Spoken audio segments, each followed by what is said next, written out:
বন্ধুরা, ভারতী কিচেনে স্বাগত আছে। নতুন এঁচড় উঠেছে, এই যে কচি কচি এঁচড় একদম কেটে নিয়ে আসা হয়েছে। আর আলু ভেজে না তুলে রেখেছি। এরপর ওই সর্ষের তেল দিয়ে আলু ভেজে তুলে রেখেছি। এই তেলে তেজপাতা, গরম মশলা আর জিরে ফোড়ন দেব, দিয়ে এঁচড়গুলো তুলে দেব। একটু না গুড় দেবো, এই যে চিনিটা দেবো না, কালা খাবার দেবো।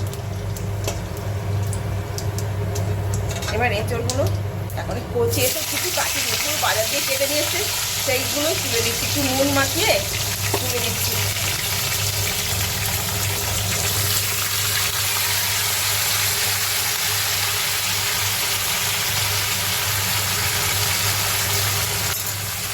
নিরামিষ এঁচড় বানাচ্ছি। এবার মশলাটা রেডি করে নিই। এই যে ভাজা হয়ে গেছে, আর পুরো একদম মাছ ভাজার মতন ভেজে নিয়েছি। এখন ভাজতে ভাজতে চাপা দিয়ে ভাজতে ভাজতে একটু নরমও হয়ে গেছে। এই যে নরম হয়ে গেছে, এখানে আমি এবার মশলাটা রেডি করে নিয়েছি। লঙ্কা গুঁড়ো, হলুদ গুঁড়ো, জিরে গুঁড়ো আর ধনে গুঁড়ো, একটু গোলমরিচ গুঁড়ো সব মিক্স করে ভিজিয়ে রেখেছিলাম। এটার বাটাটা এই বিটা দিয়ে দিলাম, পুরোটা ভেজানোটা মশলাটা। আর এইটা আদা বাটা দিয়ে দিলাম, দিয়ে এইটা আবার কষা হবে। কষতে কষতে ভিজিয়ে রাখলে কি পুরো বাটা মশলার মতন হয়ে যায়। তাড়াতাড়ির সময় গুঁড়ো মশলাটা ব্যবহার করতে হয়, আর সময় থাকলে বেটে নিলাম। এখন তারা আছে, নিরামিষ একটা পদটা বানাতে হবে, ওই জন্য আমি গুঁড়ো মশলাটা ব্যবহার করলাম। দুটো সেটই ব্যবহার করি, যখন সময় পাই বাটি, আর না সময় পেলে গুঁড়োটা দিয়ে চালিয়ে দিই। এই হলো সংসার। এই মশলাটা ভাজা হচ্ছে, মশলাটা কষা হোক। মশলা ভাজা হয়ে গেছে, এবার ভাজা আলুটা এবার দিয়ে দিচ্ছি, একটু নাড়াচাড়া দেব।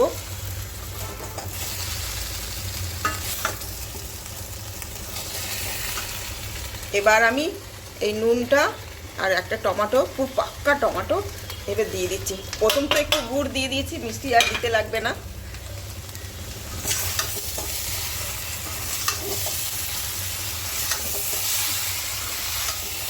এরকম কষতে কষতে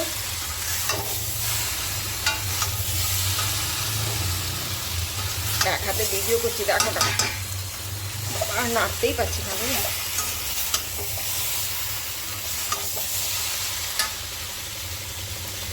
এই মশলা ধোয়া, বাটির ধোয়া যে জলটা, গরম জল, এটা কিন্তু গরম জল ফুটিয়ে রেখেছি।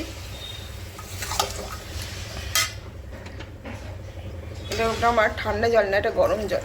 হাঁচিতেও দিতে হচ্ছে। পুরো ঝোল ঝোল রাখবো। আজকে আমাদের এক তরকারি ভাত, পুরো এঁচড়ের ডালনা আর ভাত, নিরামিষ এঁচড়। তার মধ্যে আর কিছু করবো না, একটু আলু ভাজা করে রেখেছি, গরম গরম আলু ভাজা দিয়ে খেতে ভালো লাগছে আজকে, তাই বেশি কিছু রান্না করব না। বেশি আর খেতে ভালো লাগে না গরমে, গরম বেশি পড়েনি এখনও অবশ্য। এবার আমি চাপা দেবো, তারপরে ঘি গরম মশলা দিলে আমার রান্না কমপ্লিট।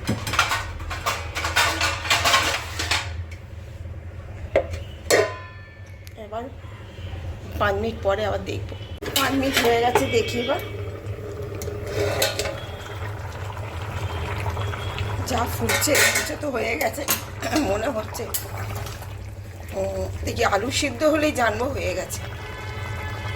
ও, আলুও সেদ্ধ হয়ে গেছে, এঁচড় তো অর্ধেক সেদ্ধ ছিলই। এবার এরকম ঝোল ঝোলই রাখবো, কারণ বেশি তরকারি করিনি, একটু ঝোল না রাখলে মেখে খাবে কি দিয়ে। এবার আমি গরম মশলা, গুঁড়ো গরম মশলা আর একটু ঘি, গাওয়া ঘি দিয়ে দিলাম। এবার গ্যাসটা বন্ধ করে দেব। গ্যাসটা বন্ধ করে দিলাম, এবার ঢেলে ফেলবো। বাবা, নামাবো কি করে গো?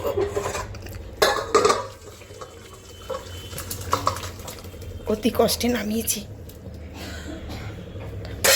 হ্যাঁ, কড়া তরকারি এক হাতে পারিনি।